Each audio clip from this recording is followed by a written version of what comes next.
Hey guys, today we're going to tell you a tale of woe, how we got conned into buying what I think is the world's worst Honda Insight so that you do not fall into the same trap that we did. But Tommy, tell them about the Insight before we tell them how we got, well, conned into buying this piece of, well, art. All right. I'm trying to be kind. First of all, we weren't conned. I think we were just incredibly stupid and didn't communicate as a team. But this is genuinely one of the worst cars money can buy, at least this example. Now, the Insight itself is super cool. It was the first ever hybrid sold here in the US. Super expensive for Honda to develop. Manual transmission, all aluminum, built in the same factory as the NSX and the S2000. So very attractive car. They only built 17,000 globally. You never see them come up for sale. So when we saw this one come up for sale, that was allegedly a one-owner, low-mileage car, we had to pounce on it. Well, I can prove to you that we were conned because I've got the original Craigslist ad right here, and it says 05 Honda Insight Hybrid, one owner, 65,000 miles. None of that is true. Not even remotely true. Isn't that right, Tommy? Yes, but a quick search around the car could probably have told us that that was entirely false. But my dad and I were actually out of town in Telluride when this car popped on Craigslist. So you called the guy. He said he had a bunch of people coming over to look at it. The price was about $4,500. So we called up Andre and said, you got to go buy this Insight. It's super clean. It looks great in pictures. Go buy it now because the market's crazy and it will sell by the afternoon. Yeah, and the giveaway should have been when we actually started up the car. Well, why don't you show him, Tommy, show him the problem that Andre, I guess, didn't communicate very well to us initially. So when we talked to Andre on the phone before he bought it, he said, yes, it's a little bit rough cosmetically, but it is super strong mechanically.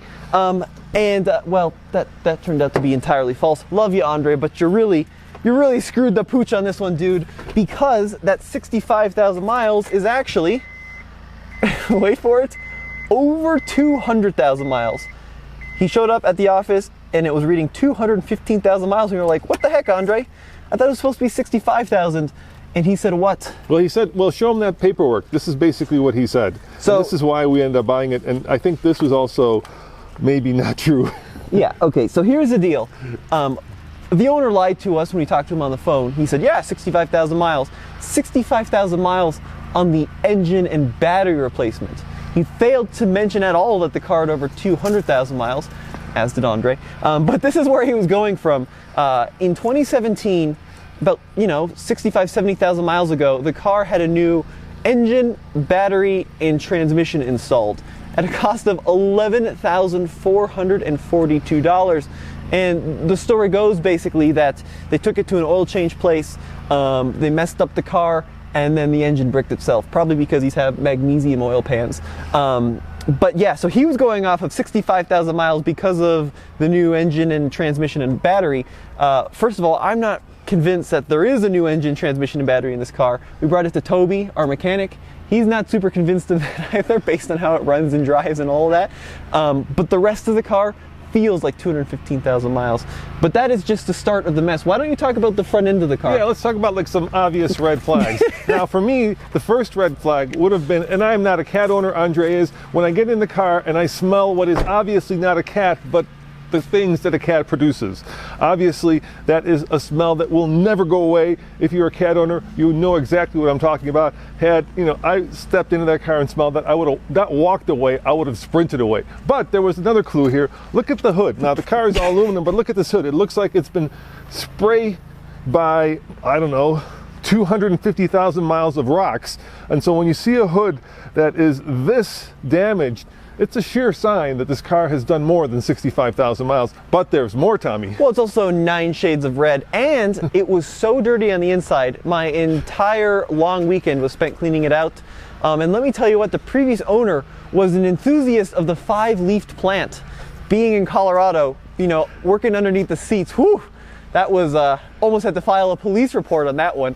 Now, I don't mean to throw Andre under the bus. We were quite insistent that he buys it because we thought it was one owner, low mileage. But here's another clue. Come and look at the steering wheel.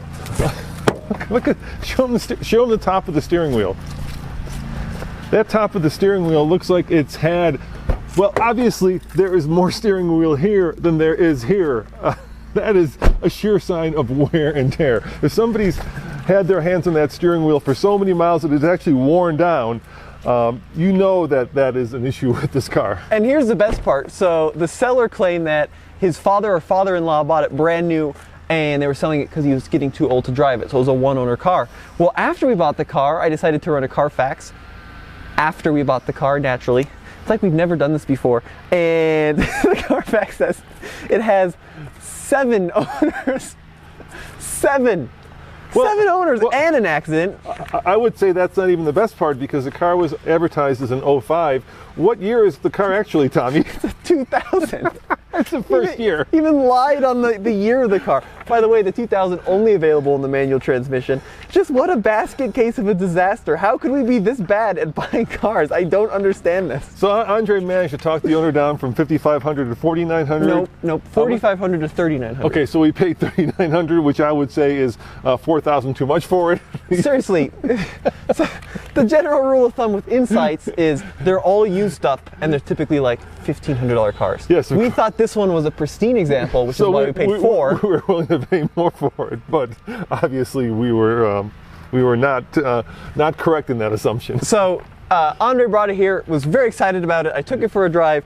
The rear shocks totally shot. The motor mounts are like jello. They're redonkulously bad. The transmission feels bad. The brakes are good, but at least it's really, really slow. But we kind of took it upon ourselves to bring the little guy back up to good health, because we thought it'd be a cool video series.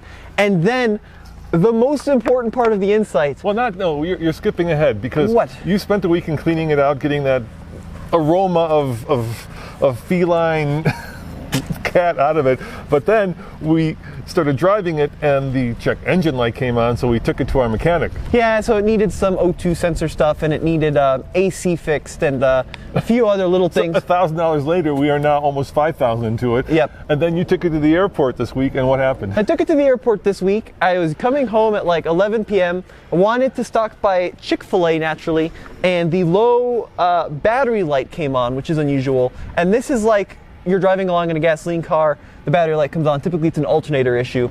Well, this is very worrying in a hybrid especially, so I pulled over, turned the car off, turned it back on, drove it. The 12-volt battery warning light came on again, and I had done a little research, and I know that's trouble. And then it just all went south from there, because the IMA light came on. And IMA stands for Integrated Motor Assist. That is basically the warning that there is a fault with the high voltage hybrid battery, which is of course the heart of the Insight. What makes it so cool, the fact that it's a hybrid. So I just ran the code. There's a couple codes it could be. P1447, which means that it's just dropped below 10%, and P1449, which means there's a serious error in the high voltage battery, which means that our $5,000 Insight now needs a new hybrid battery. Yeah, which is a $1,500 issue. Yeah, $1,500 to $2,000 on a car that's now worth maybe $800. So I guess the lesson of the story is that if you're going to be buying a vehicle, you should probably just go look at it yourself, no matter how rare you think it is. And then, of course, run the Carfax before you purchase it. And then if it smells of cat piss, just walk away. One more thing, too. Yeah. This is specific to Insights, and I should have told Andre. I knew this, and I forgot to tell him, and this is like one of the big red flags. If you're in the market for an Insight, not that you would be after watching this video, and you see something like this, and the owner says, yeah, the battery's fine, it just needs to be topped up every few months, run away, don't walk away, because this means that there's a problem with the battery and they're trying to mask it by plugging it in every now and then. So, not really sure what the future holds for this disaster of a car. We are now out at least $4,000, because this car is maybe worth $500 now. Wouldn't you say? It's maybe a 500. So you can drive them with the IMA light on. The issue is they are even slower than normally.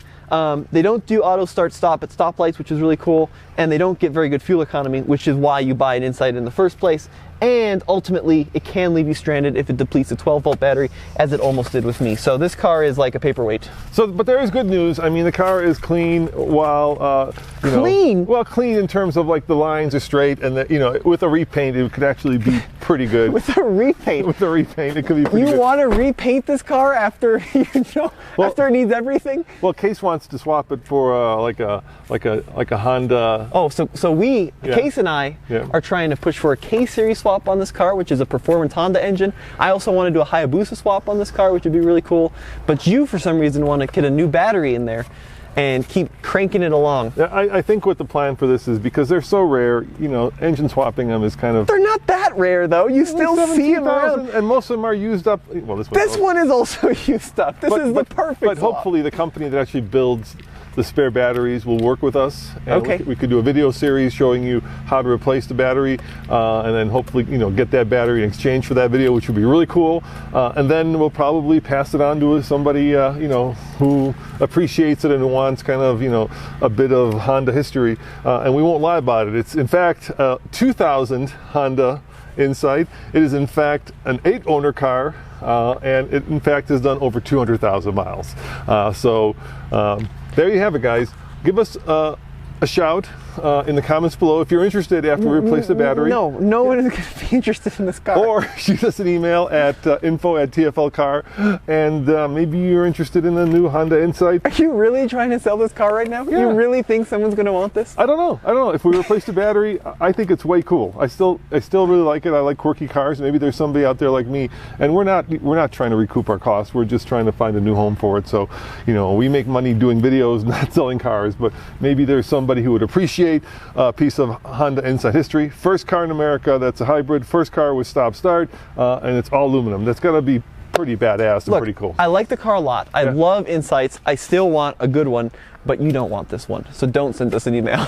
But let us know what you think in the comment section below about our old Honda Insight. Let us know when you want us to start the LS swap, and we will see you guys on another episode of the Fast Lane Car. Yeah, and we're starting a car buying service. Yeah, exactly. You don't want to use us. What a disaster. See you guys next time. Ciao.